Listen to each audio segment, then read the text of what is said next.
What the hell? He just kissed her? Dwayne Ellington's voice sliced through the polished hallway like a crack of lightning. His tone, usually cool, calculated, measured, shook with something raw. Shock. Disbelief. Maybe even fear. But that moment, that impossible moment, came after everything Aaliyah Johnson had already endured that morning. It began 3 hours earlier. Aaliyah had arrived before dawn, as she always did, wearing her gray janitorial uniform and clutching a thermos of cheap coffee that tasted more like metal than caffeine. Her breath fogged in the frigid air as she swiped her badge and entered the private service elevator of Ellington Capital. Dolores, the housekeeper who had worked for the Ellington family for nearly 20 years, was already waiting at the penthouse level. Her back was ramrod straight, her eyes cold and appraising. "You're late," Dolores snapped. Aaliyah glanced at her watch. "It's 5:59, ma'am. My shift starts at 6. Don't talk back." Dolores shoved a bundle of cleaning cloths into her arms. "Mr. Ellington wants the marble buffed before the nanny arrives at 8, and all 3 guest rooms polished, and the laundry, and you'll be preparing the nursery for inspection." Aaliyah blinked. "Ma'am, that's usually split between 3 people, and..." Dolores stepped closer, her perfume sharp and oppressive. "Are you questioning my orders?" she hissed. "I'm just saying it might not be possible to finish before." Slap! The sound cracked through the hallway. Aaliyah stumbled, the sting exploding across her cheek, knees buckling as she hit the floor. "You people never listen," Dolores spat. "Be grateful you even have this job. Now get up." Aaliyah lifted trembling fingers to her cheek, her breath shuddering. I didn't mean disrespect, ma'am." "Then stop talking and start scrubbing." Dolores turned sharply, heels clacking across the marble as she walked away. Aaliyah swallowed hard, then pushed herself up using the wall for support. Her cheek throbbed, her pride stung even worse. But she forced herself to stand straight. She needed this job for Maya, for rent, for survival. So she worked, and worked, and worked. By 8, sweat darkened her uniform. Her arms ached, her knees felt like gravel from kneeling on the marble. Yet Dolores kept piling tasks onto her, criticizing every breath she took. But none of that, not the humiliation, not the slap, not the exhaustion prepared her for the chaos she would witness next. Screaming erupted from the nursery. Not just screaming, shrieking, high-pitched and furious. Aaliyah froze at the top of the stairs. 2 women in glossy uniforms stood outside the nursery, both with their hair yanked loose, both wiping spit from their faces. "He spat on me," one cried. "He spat right in my eyes, and he bit me," the other sobbed. Inside the room, a toddler's wail echoed like a storm. A tiny boy, Trey Ellington, thrashed wildly, his face blotchy and red, fists tight, mouth open in a violent cry. One nanny tried to approach him. He spat at her too. Aaliyah's breath caught. She glanced around. Dolores was nowhere in sight. The nannies were retreating. No one dared step forward. Her cheek still burning from the earlier slap, Aaliyah gripped her cleaning cloth and took a shaky step toward the room. "Miss, don't," one nanny cried. "He hates everyone." But Aaliyah didn't stop. She knew that kind of cry. The kind born not just from anger, but from hurt. She stepped inside the nursery. The smell of baby lotion mixed with panic. Toys were scattered everywhere, blocks, picture books, a stuffed lion turned upside down. The walls were a gentle sky blue, but the air felt electric. Trey spotted her, his eyes wide, wet, furious, locked on her brown face, her plain uniform, her trembling hands. Aaliyah knelt slowly. "It's okay," she whispered. "It's okay, sweetheart." He screamed louder. Aaliyah didn't flinch. She closed her eyes, exhaled, and began humming, soft, gentle, steady. A hymn her grandmother used to sing on long church nights in Georgia. A song older than her pain, older than the walls around her. And then, the impossible happened. Trey stopped screaming. His fists loosened. His tiny chest heaved, then steadied. His face softened as if the melody wrapped around him like warm cotton. He took one step, then another. The boy who had spat at every nanny walked straight toward her, lifted his trembling hands, and pressed his cheek to hers. Aaliyah's breath vanished. Her eyes burned. Her cheek, the one that had been slapped not even an hour earlier, felt something entirely different now. A small, innocent kiss. The doorway filled with stunned faces. 2 nannies, a security guard, a junior staffer holding a clipboard mid-air. And then, what the hell? He just kissed her? The deep voice behind them parted the crowd like a wave. Dwayne Ellington entered the room, tall, sharp, impossibly composed except for the shock widening his usually controlled blue eyes. He took in the scene, jaw tightening, not with anger, with something deeper. Something cracked open. "Who are you?" he asked quietly. Aaliyah rose to her feet, still holding Trey, who refused to let go. "Aaliyah Johnson, sir," she whispered. "I'm the cleaning staff." Trey buried his face in her shoulder. The room held its breath. Dwayne stepped closer. "He's never done that before. Never. He hasn't let anyone touch him since." His voice broke. Just a little. Dolores appeared behind him, pale. She opened her mouth as if to twist the story, to reclaim control, but Dwayne lifted a hand. "Enough. Everyone out." The room emptied. Only he, Aaliyah, and Trey remained. For a long time, Dwayne stared first at Trey, then at the woman holding him, and something changed in his expression. Something unspoken, but unmistakably human. He exhaled, slow and heavy. "Miss Johnson," he said, "I'd like to talk to you." Aaliyah's heart thudded, her cheek still stinging from earlier, the weight of Trey warm against her skin. This wasn't just a moment. It was the beginning of something that none of them, especially her, could have seen coming. If this moment touched your heart, like the video and comment where you're watching from, maybe someone near you is watching too. The silence in the nursery was heavy, sacred even. Aaliyah stood still, arms gently wrapped around Trey, whose tiny fingers clutched her shirt as if she were the last safe place on earth.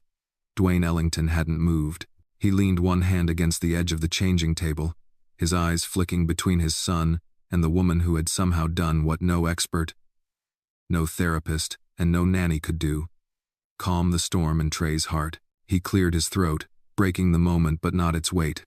"Let's talk, outside." "Oh, go." Aaliyah nodded silently and followed him out into the hallway.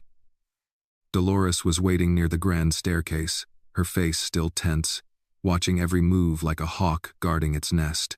She didn't say a word, but Aaliyah felt the sting of her glare sharp as the slap that still echoed on her cheek. Dolores knew something had changed, and she didn't like it. In the sitting room just past the kitchen, Dwayne gestured toward a leather armchair. "Please, sit." "It is." Aaliyah hesitated, glancing down at her worn cleaning shoes against the spotless hardwood floors. She didn't belong in spaces like this, rooms where the furniture cost more than her rent for a year. But she sat, careful to rest only on the edge. Dwayne remained standing. "I know this is unorthodox, and you probably didn't plan for any of this." "No, sir," she said quietly. "I came to mop floors." He gave a short laugh, but it wasn't mocking, just weary. "And somehow, you walked right through every wall my son's built since his mother died." Aaliyah lowered her eyes. "I didn't mean to interfere. I just heard him crying, and something in me couldn't walk away." "I'm glad you didn't," he said. Then after a beat, "He doesn't let anyone touch him. Not since the accident." Her eyes rose gently. "The accident?" He nodded, jaw tightening. "Last winter, my wife, Helena, was driving Trey to a routine checkup. It was snowing, black ice, the kind you don't see until it's too late." His voice thinned. "She didn't make it." "I'm sorry," Aaliyah whispered, sincere. He gave a stiff nod. "Thank you." They sat in silence for a moment, the kind of silence heavy with stories unspoken. "Finally," he said, "I'd like to offer you a temporary role as Trey's live-in nanny." Aaliyah blinked. "Sir, I'm not qualified. I've never worked full-time with children. I don't have a license or certifications. I don't need a resume. I need results. And you're the only one who's gotten any. But what about your staff? The housekeeper? I'll handle Dolores." He cut in. "If she's made things difficult, it ends now." Aaliyah hesitated. Her cheek still carried the sting, the invisible bruise deeper than the skin. "With all due respect, sir, People like me don't just get offered jobs like this. Not in buildings like this. Not in penthouses that stretch into the sky. He folded his arms. Why not? She looked up, quietly but firmly. Because we're not supposed to be seen. For a moment, neither of them spoke. Then he stepped closer, his voice steady. Trey sees you. That's enough for me. The words hit her like a slow dawn. A warmth she hadn't expected. A space she didn't know she was allowed to enter. She nodded, still cautious. Okay, I'll try. I'll have Dolores prepare the guest room next to Trey's nursery, starting tonight. Yes. She stood, unsure of the proper etiquette. Should she shake his hand? Bow? Salute? She opted for a respectful nod, then turned to leave. As she reached the hallway, she nearly collided with Dolores, who was clearly eavesdropping from behind the wall.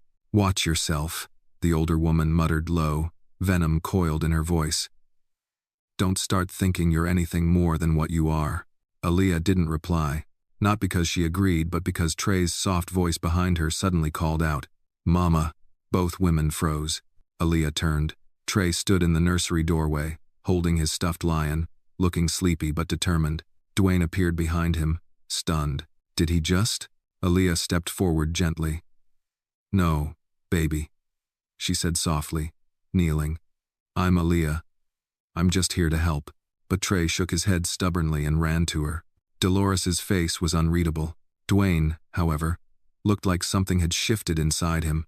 Later that night, Aaliyah packed the few things she owned, a small suitcase with worn zippers and a framed photo of her parents holding baby Maya in a hospital room. She kissed her sister's forehead, whispered promises about sending money for groceries and rent, then took the long train ride back to Manhattan. When she returned to the penthouse, Dolores showed her the guest room. The sheets were stiff. The window looked out onto the skyline, but the view felt lonely. Aaliyah didn't complain. She unpacked, put the photo on the bedside table, and sat for a moment, letting the day settle over her like a coat she wasn't sure how to wear. Down the hall, Trey giggled. She heard it faintly, an echo of joy that had no business existing in a house that had been silent for so long. She stood and walked to the doorway of his room. Dwayne was reading him a story, but Trey kept peeking toward the door. Aaliyah smiled. Maybe, just maybe, the walls weren't so high after all. The guest room was quiet. Almost too quiet. Aaliyah lay on the edge of the bed, staring up at the unfamiliar ceiling. The sheets smelled of starch and something faintly citrusy. Nothing like home. A small nightlight glowed in the corner, casting soft shapes across the wall, and the distant hum of Manhattan buzzed just beyond the thick glass window. She couldn't sleep. Not because she wasn't tired, her muscles ached from cleaning, and her mind reeled from the weight of the day, but because something inside her refused to believe it was real. That she was here. That the son of a billionaire had chosen her, of all people, to calm his heart. And that someone, Dwayne Ellington, had offered her a role in his world, if only temporarily. She shifted slightly and turned to the nightstand. The photo of her parents and baby Maya smiled back at her. Her mother's eyes were soft, her father's hands large but tender. They were the kind of people who believed in doing right, even when it cost everything. She missed them deeply. She whispered, I hope I'm doing something good. Just then, a soft thump echoed from the hallway. She sat up, listening. Another thump, then a shuffle. She stood, slid her feet into the house, slippers left for her, and crept into the hallway. The nursery door was ajar. Inside, Trey stood barefoot, half awake, tears staining his cheeks, holding his stuffed lion by one leg. Sweetheart? She whispered. He looked up, lip trembling. Mama, he whimpered again. Her heart twisted. She walked slowly into the room and knelt beside him. It's okay, she said, brushing back a curl from his forehead. You're safe. I'm here. He reached out and clutched her hand tightly. His tiny fingers wrapped around hers with desperation that went deeper than any tantrum. It was grief, confusion, a longing for comfort. She glanced at the crib. You want me to stay until you fall asleep? He didn't answer, just pulled her toward the crib. She sighed softly, then sat down on the nursery chair beside it and began to hum the same melody she'd sung that morning. Low, soft, almost like a prayer. Trey climbed into the crib on his own, laid down, still gripping her fingers through the slats. Within minutes, his breath slowed. His chest rose and fell in a gentle rhythm. As she hummed, her eyes grew heavy too, and for a moment, her cheek rested on the rail of the crib. She didn't mean to drift, but the calmness of the room, the warmth of the little hand in hers, it was too much peace to resist. She dozed there, half sitting. Her body slumped awkwardly, but her heart finally still. That's how Dwayne found them.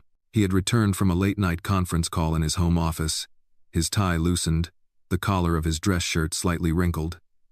He had gone to check on Trey, as he always did before going to bed, but this time, he paused in the doorway. The light from the hallway fell softly across the scene, his son asleep, fingers entwined with the young woman slumped beside him. Aaliyah's braid had slipped over her shoulder, her face serene even in sleep. She looked peaceful, present, real. Dwayne's throat tightened.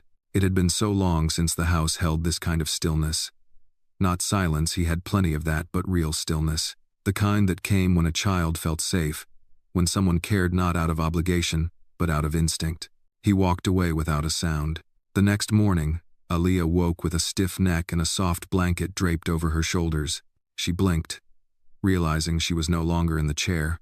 She had been moved gently, carefully to the small couch in the corner of the nursery.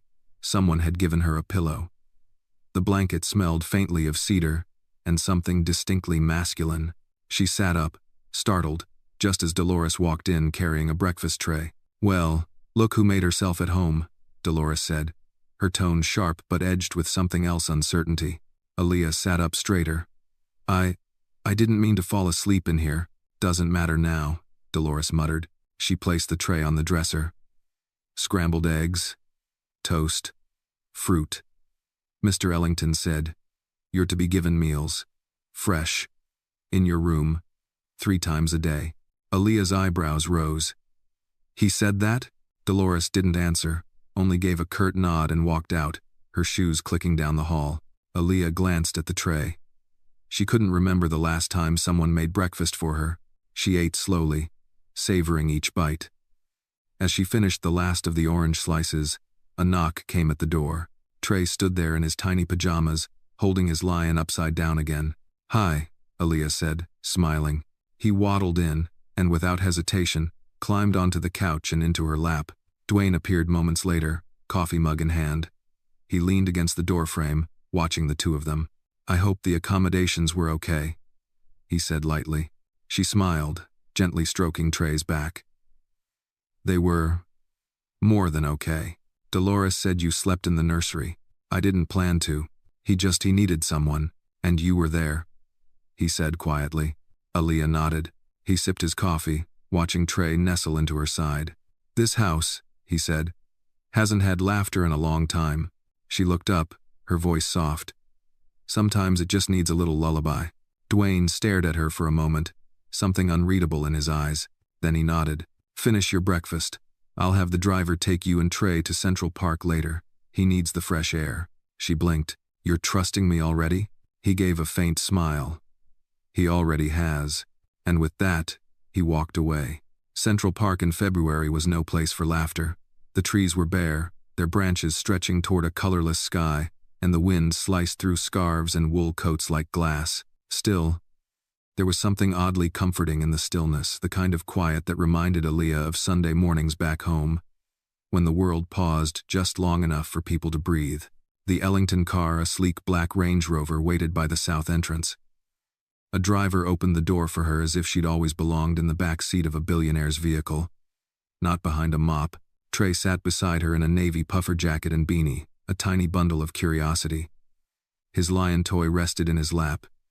He said nothing but looked out the window the entire ride, eyes wide as the city passed by. When they reached the park, the driver nodded politely. "I'll be nearby if you need anything, ma'am." She blinked. "Oh, thank you." It still felt strange being called ma'am, being chauffeured like someone important. But Trey tugged at her coat, drawing her attention back to what mattered. They stepped out together, his little hand in hers, his pace cautious but eager. For almost an hour, they walked along the frozen lake, watched ducks paddle through slush, and stopped for hot chocolate from a vendor whose breath fogged with every sentence. Trey didn't speak, but his hand never left hers.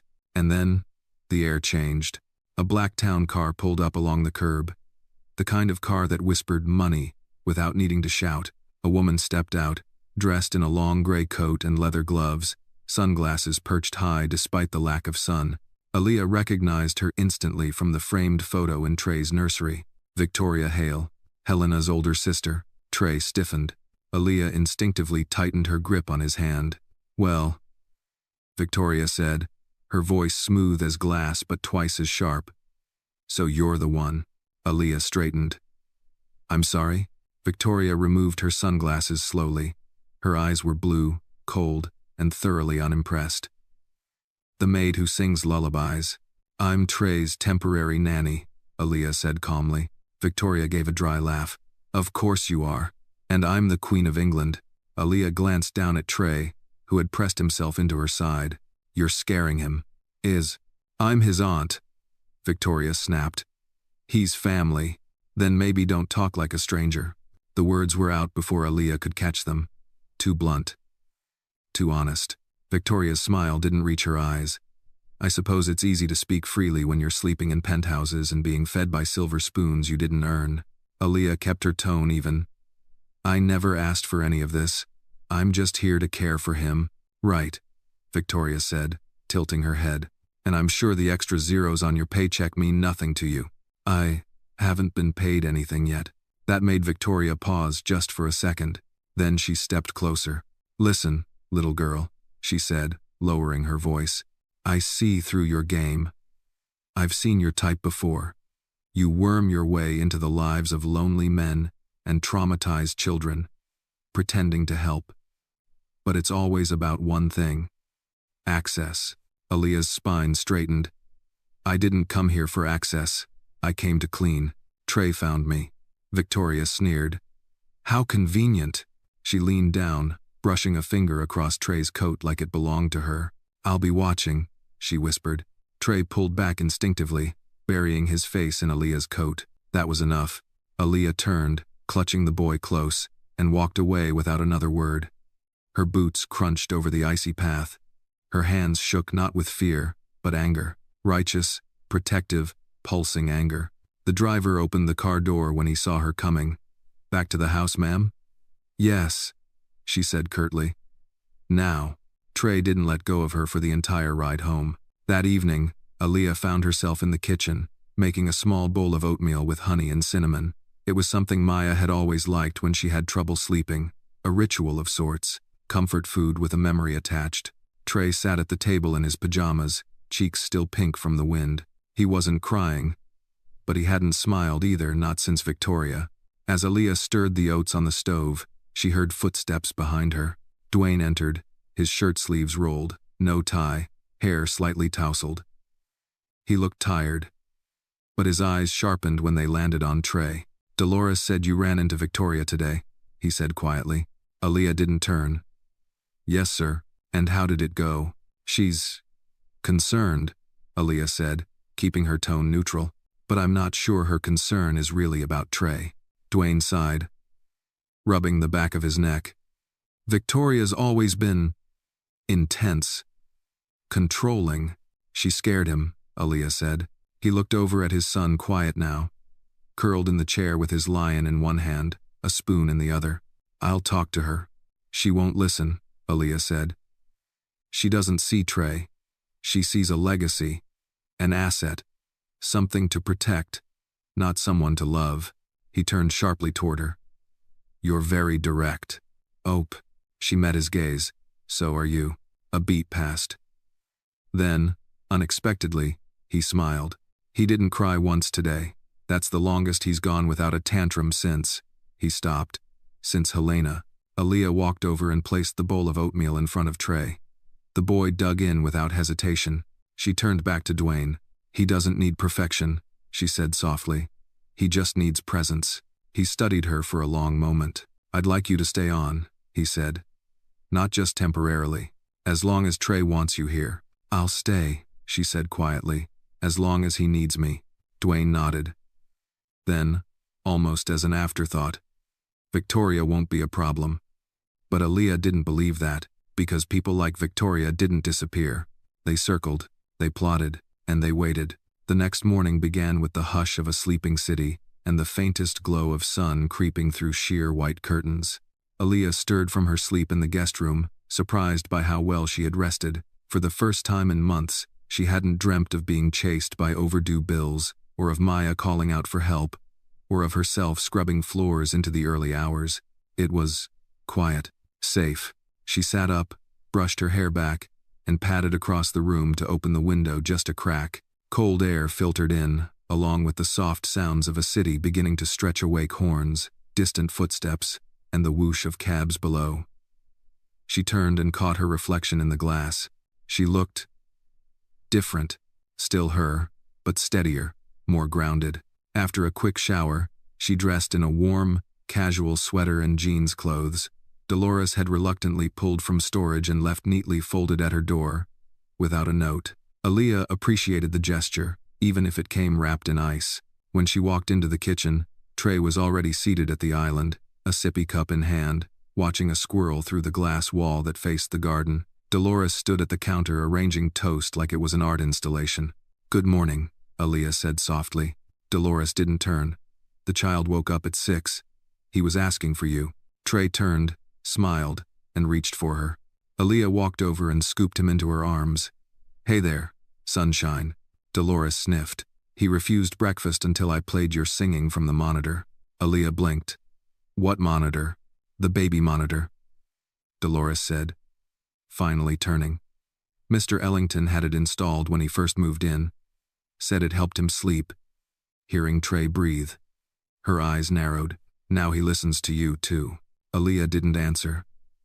She turned her attention to Trey, who nestled against her shoulder like it was the most natural place in the world. Breakfast was easy. Warm oatmeal, berries, soft pancakes. Aaliyah fed Trey slowly, chatting softly to him about the day ahead. Maybe a walk in the garden, a drawing session in the sunroom, or baking cookies together. He didn't speak, but his fingers played with the edge of her sleeve the whole time. Later, while Dolores cleaned the kitchen, Aaliyah and Trey settled on the floor of the nursery with crayons and thick white paper. Trey drew circles, crooked and scattered, each one more confident than the last. Aaliyah sat beside him, humming a soft gospel tune under her breath. That's when she noticed it, an old frame tucked between books on the bottom shelf. Curious, she pulled it out. It was a photo. Helena Ellington, young, vibrant, laughing, holding baby Trey in her lap, her hair golden, caught in motion by the wind. She looked straight at the camera, full of life. Aaliyah's throat tightened. Trey reached for the frame. "Mama," the word was clear, soft, but unmistakable. Aaliyah looked up. "Trey? Did you just?" He touched the glass. His finger traced his mother's face. Aaliyah placed the photo in his lap gently. "She loved you very much, didn't she?" Trey looked up, eyes shimmering. Then he did something unexpected. He stood, shuffled over to his crib, and pulled out the lion toy. He brought it back and placed it next to the photo. Like an offering, Aaliyah felt a lump rise in her throat. She wiped her eyes just as a shadow passed by the open nursery door. Dwayne. He had been standing there, unseen, for who knew how long. He stepped inside, his voice hushed. "I forgot that picture was still here. I found it on the shelf," Aaliyah said softly. Trey called her Mama. Dwayne's jaw clenched. He hasn't said that word since the funeral. There was silence between them. "I'm sorry," Aaliyah said. "If this upset him—" "No," Dwayne interrupted, gently. "It didn't. He needs to remember her. I do too." She looked at him then, not as a billionaire, not as her employer, but as a man. One who was trying to raise a child while shouldering the grief of a home that used to be full. A man who still slept with ghosts in the hallway. "You loved her," Aaliyah said, not a question. "Deeply," he said. "And I failed her." Aaliyah shook her head.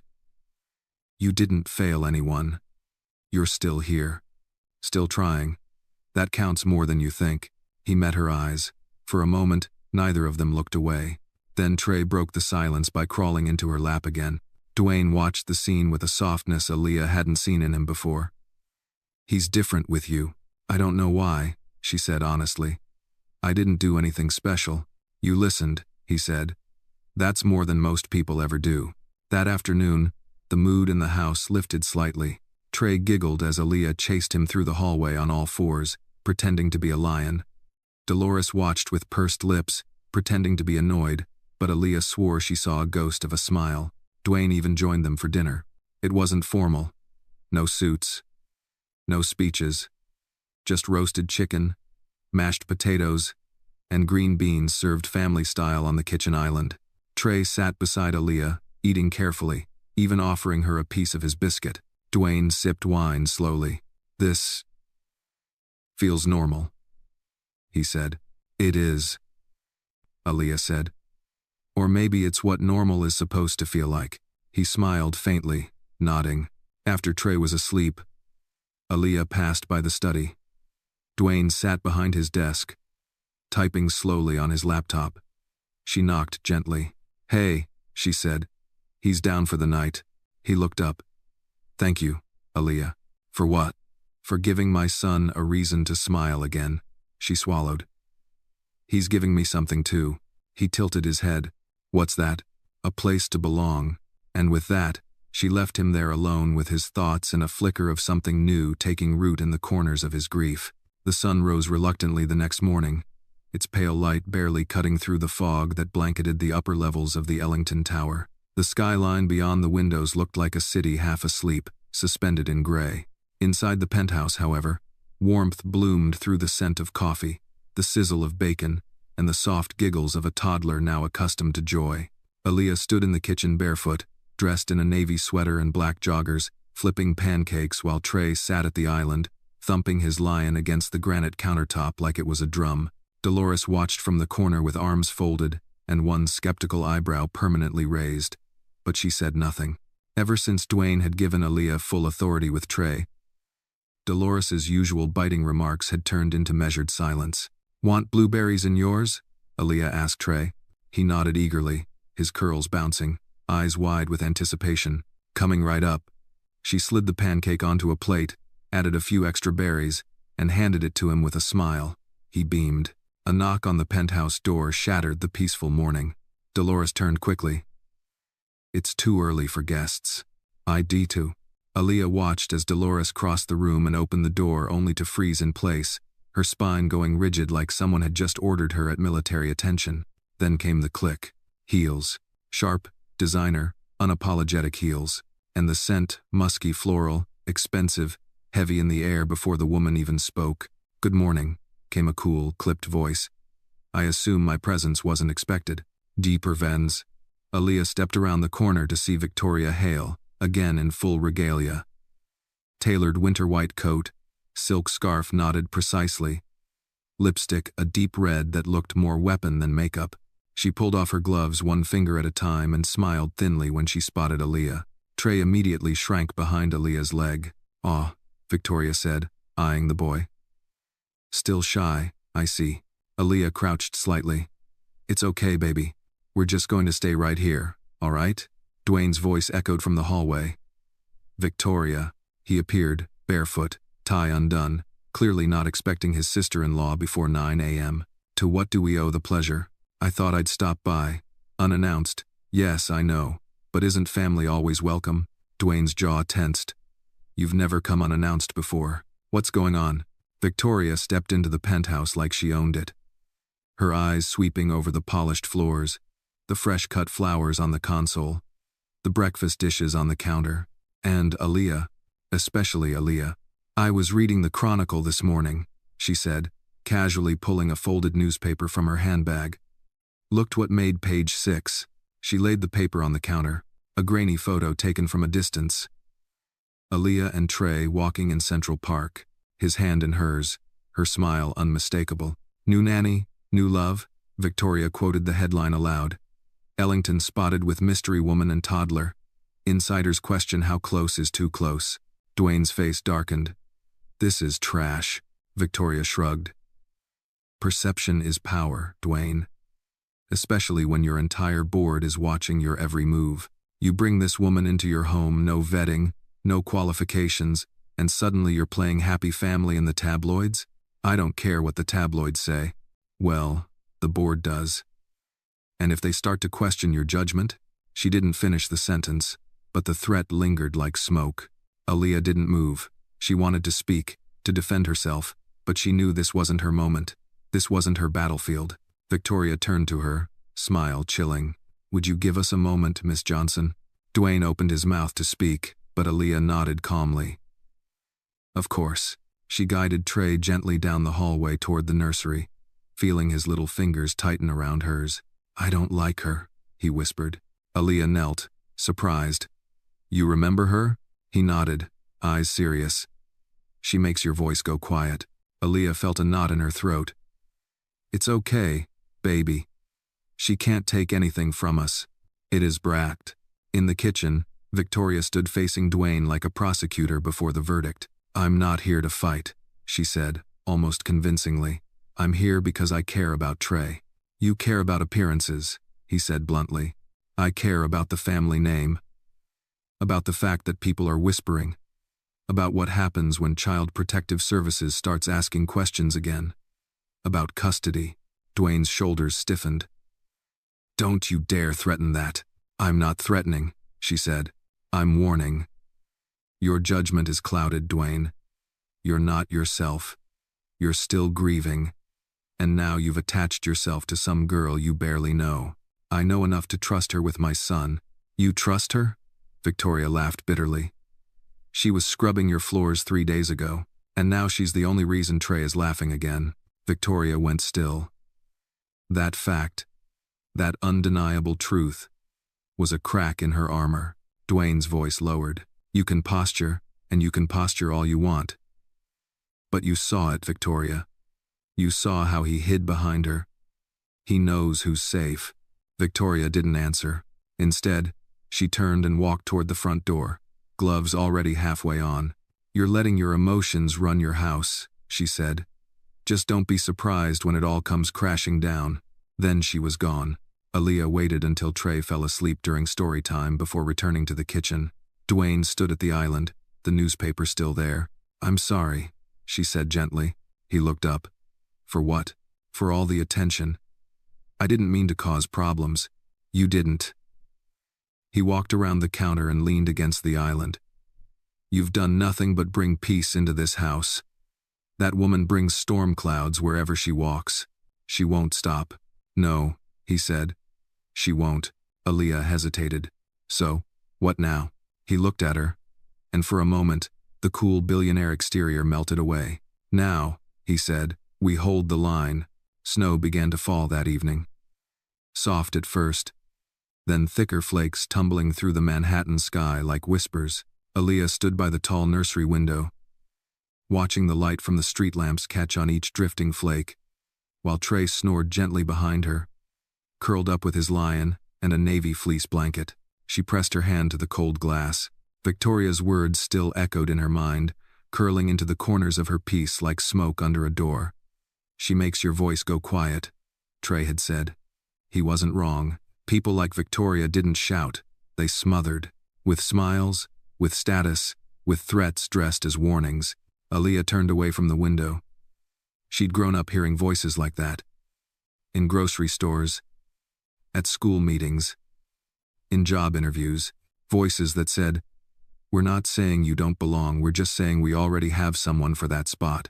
She wouldn't let Trey grow up afraid of those voices. Not if she could help it. She slipped out of the nursery and found Dolores in the hallway, muttering to herself while straightening a vase of tulips. Where's Mr. Ellington? Aaliyah asked. In the study, Dolores replied curtly. Where else would he be after being threatened by the ghost of Christmas lawsuits? Aaliyah blinked. Did you just make a joke? Dolores straightened up and gave her a look. Don't get used to it. Aaliyah walked quietly toward the study and knocked. No answer. She pushed the door open slightly. Dwayne sat at his desk. Laptop closed. His tie on the floor. A half-empty glass of scotch in his hand. His shoulders were hunched forward, hands clasped tightly, as if holding something invisible together. You okay? She asked softly. He didn't look up. What do you think? She stepped inside, careful not to intrude, and sat across from him. The fireplace behind him cast a low amber glow, dancing shadows across the room. She's not going away, is she? Aaliyah said. He shook his head. No. Victoria's always been like this. Strategic. Cold. But now she smells blood. She thinks she can use public opinion, the board, and even family court to make a move. Aaliyah leaned forward. You really think she'd try to take custody? She's threatened before. After Helena died. Said I wasn't stable enough. That Trey needed a maternal influence. Aaliyah's lips tightened. And now she sees me as that only, not the kind she can control. He looked up, eyes red-rimmed from exhaustion but sharp with clarity. Exactly. They sat in silence for a moment, the only sound the soft tick of the grandfather clock in the corner. Then Aaliyah asked the question that had been burning in her gut all day. Why are you fighting so hard to keep me here? Dwayne was quiet for a long time. When he finally spoke, his voice was low, raw. Because Trey chose you. And because I trust you. She swallowed. Even with everything in the papers? He looked at her fully now. Especially then. You haven't asked for anything. You haven't tried to impress me. You didn't even want this job. You just showed up and everything started to get better. His words settled over her like snowfall. Quiet, heavy, real. I can leave, she said, though the words felt like broken glass in her mouth. If it protects Trey, if it makes things easier for you. Dwayne stood, walked around the desk, and leaned against it, arms folded. That's the difference between you and Victoria. She plays chess with people. You protect them. He paused. You're not going anywhere. Just then, the study door opened without a knock. Dolores. She held a white envelope in her hand, her expression tight. This just arrived by courier, from Hale and Thatcher Law Group. Dwayne took it, eyes narrowing. He opened the envelope, pulled out a single page. His jaw clenched. Aaliyah leaned in. What is it? A formal petition, he said, voice dark. Victoria has filed an emergency request for a court hearing. She's challenging my custody of Trey, claiming I've created an unstable environment by allowing an unlicensed, unvetted woman to act as his primary caregiver. He stared at the paper like it might catch fire. Aaliyah went still. That's fast. She doesn't play fair, Dwayne muttered. She plays to win. Aaliyah's hands tightened in her lap. So, what do we do? He looked up at her, something fierce igniting behind his eyes. We prepare. Aye. By the next morning, the penthouse was buzzing. Dwayne's legal team, usually reserved for boardroom deals and investment contracts, now had a war room set up in the formal dining area. Laptops, binders, coffee cups, and calendars filled every inch of the polished mahogany table. Aaliyah kept her distance, caring for Trey while the adults plotted battle. But she overheard the snippets, child psychologist testimony, Victoria's influence on the board, optics, optics, optics, and for God, the word rang in her ears like a siren. Optics. It didn't matter how much Trey laughed with her, or how he ran to her every morning. It only mattered how it looked. Mid-morning, while Dwayne was on a call, Aaliyah pulled Dolores aside in the kitchen. Tell me honestly, she said. Do you think I should go? Dolores, surprised, dropped a spoon into the sink with a clang. You serious? I'm not trying to win anything here. I just want what's best for that boy. Ire. Dolores gave her a long look, then muttered, Sit down. Aaliyah sat. Dolores took a slow breath, something close to vulnerability flickering in her voice. I've worked for this family longer than you've been alive. I held Trey when he was 3 days old. I watched Helena run this house with a voice like honey and a spine of steel, and I watched Dwayne fall apart after the accident. She paused. And I've never not once seen that boy laugh like he does with you. Aaliyah swallowed. So, Dolores said, eyes narrowing. If you even think about walking away, I will personally slap the sense back into you. And this time, it won't be out of spite. It'll be out of love. Aaliyah blinked. You care? Dolores rolled her eyes. Don't get soft on me. Later that evening, Aaliyah sat with Trey in the nursery. He was sleepy but anxious, his little hands fidgeting as she read from a picture book. Tomorrow's a big day, she whispered. But you don't have to worry, okay? You've got an army now. He rested his head on her shoulder. In the doorway, Dwayne stood watching. You ready? He asked softly. Aaliyah looked up, her voice steady. Yes, because when the storm comes, you don't run, you hold the line. The courtroom was colder than Aaliyah had expected, not in temperature, but in tone. Everything about it felt detached, clinical, polished wood floors, gray walls, fluorescent lights that buzzed overhead like flies in a jar. It smelled faintly of paper, coffee, and old fear. She sat on the far left bench, hands folded tightly in her lap, dressed in the navy blue suit Dolores had picked out for her, nothing flashy, but firm, respectful, the kind of outfit that said I belong here, even if her shaking knees begged to differ. Trey wasn't with her, of course. He was home with Dolores and a family friend, tucked safely away from the proceedings. But the boy's lion toy rested in her tote bag like a quiet reminder. You're here for him. Across the aisle sat Victoria Hale, spine arrow straight, draped in charcoal gray and pearls, her posture impeccable, her eyes calm and predatory. Her attorney, a silver-haired man named Carlton Grant, stood beside her, flipping through files like this was just another Tuesday. Dwayne sat beside Aaliyah, one hand on his knee, the other gripping a pen. He hadn't spoken much that morning, but his presence was solid, anchoring. Even when the court officer called, "All rise," and the Honorable Judge Gloria Penfield entered, he didn't waver. Judge Penfield was in her 60s, stern-faced, with reading glasses that sat low on her nose and a voice like thunder trapped in velvet.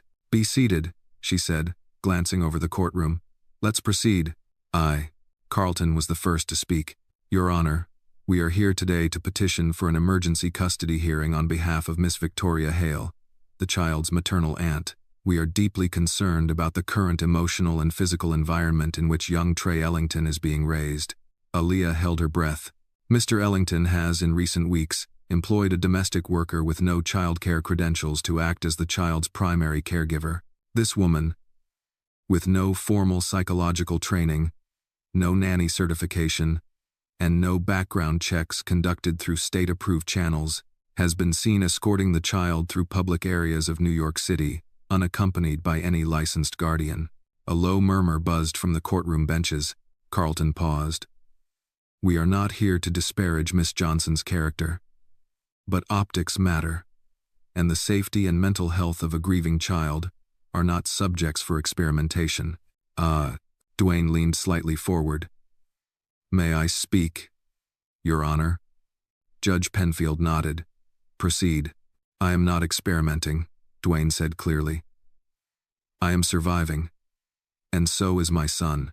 He stood now, hands loose at his sides, voice calm but steeled. Trey stopped speaking after Helena's death. He wouldn't eat, wouldn't sleep. He rejected every therapist, every nanny until Aaliyah.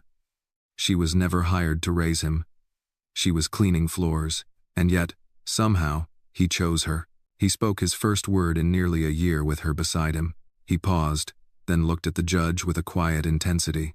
"If loving a child without a license is a crime, then I guess we're all guilty at some point." Carlton rose.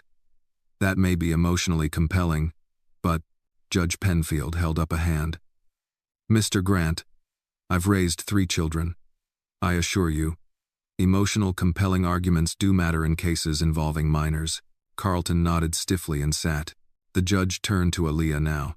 "Miss Johnson, please step forward." Aaliyah rose slowly and walked to the center of the room.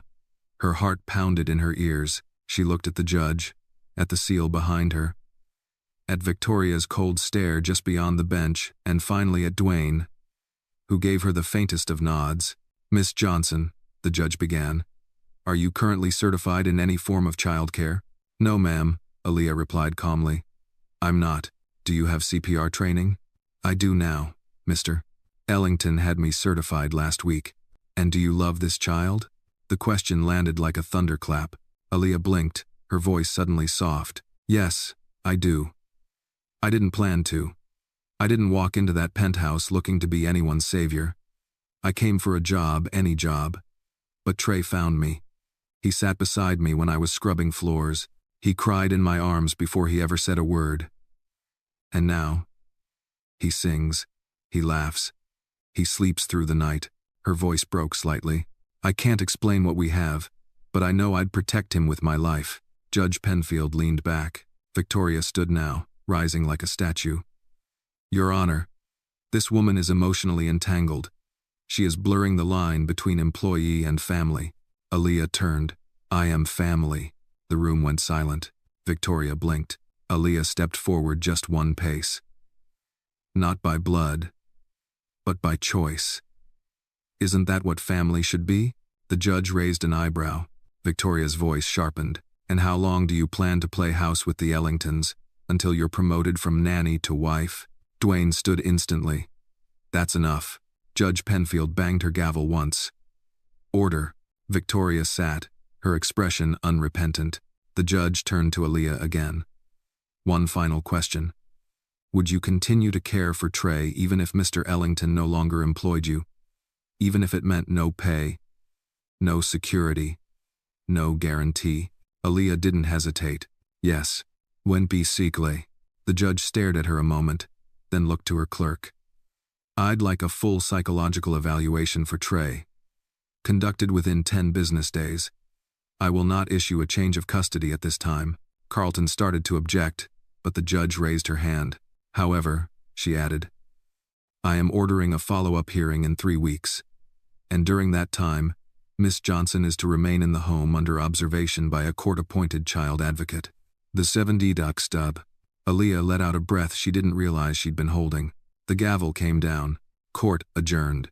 Back at the penthouse, the mood was strange. Not celebratory, not solemn, just quiet. Dwayne poured 2 glasses of wine in the study and handed one to Aaliyah. You were incredible today, he said. I was terrified, she admitted. You didn't look it. They sat by the fire. Aaliyah glanced out the window, where the snow had stopped. The city looked freshly made. She's not done, she said. No, Dwayne agreed. But neither are we. He raised his glass. She met it. To Trey, he said. To holding the line, she added. They clinked glasses in silence, and the war was far from over. 2 days after the courtroom standoff, the penthouse returned to a version of its new normal. Aaliyah's morning started with the soft thud of Trey's footsteps outside her door, followed by his quiet knock, never loud, never demanding, just a gentle tap, like a reminder that she was needed, wanted, and no longer invisible. She'd greet him with a smile, a hug, and his lion toy, then lead him into the kitchen where breakfast routines now included Trey pointing to ingredients, and Aaliyah guessing wrong on purpose just to make him giggle. But even within the warmth of these new rituals, a shadow loomed. The court-appointed child advocate was due any day now. Her name was Margaret Sutter, a former social worker with the city, known for her no-nonsense approach, zero tolerance for manipulation, and a particular sensitivity to cases involving inappropriate boundaries. Translation: she was here to look for mistakes, not to build bridges. That morning, Dolores stood at the foyer mirror adjusting her brooch like she was going to meet royalty. She's punctual, she warned, and she doesn't like clutter or excuses. Kazan. Aaliyah straightened her blouse and gently fixed Trey's collar. So no lion on the dining table? Absolutely not. Trey pouted. Aaliyah knelt and whispered, You can hide him under your chair. I won't tell. He grinned and tucked the plush toy into his hoodie pocket. At exactly 10 a.m., the elevator pinged, and the steel doors parted. Margaret Sutter stepped into the penthouse like a lighthouse cutting through fog. She wore a navy blazer, practical heels, and carried a leather-bound folder under her arm. Her salt and pepper hair was clipped back with ruthless precision. She looked around without smiling. Mr. Ellington, she said, shaking Dwayne's hand firmly. Miss Johnson, please, Dwayne offered, motioning toward the living room. We've prepared some documents. I've read the case file. Margaret interrupted. I'm not here to read. I'm here to observe. Ovary.